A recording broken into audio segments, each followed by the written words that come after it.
На детектора на лъжата днес се изправя Aveno 5/40. Едно доста нашумяло масълце последните месеци.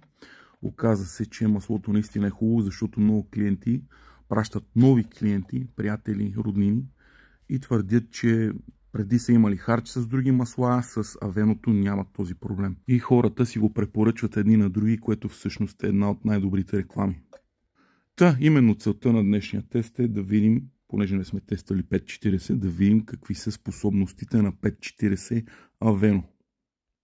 Напълних спринцовката с малко над 20 мл масло, напълних и ваничката, монтирана е и триещата ролка и може да започнем с същинския тест на маслото. Като, разбира се, ще го оставим малко, за да може триещите ролки да загреят маслото и да получим така един правдоподобен тест.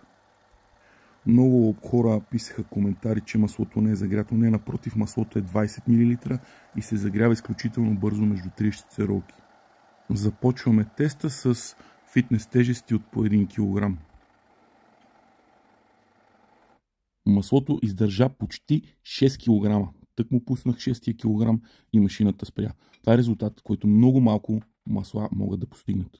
Всеки, който иска да си закупи Aveno с 12% отстъпка безплатна доставка, реновация БГ или на посочения телефон.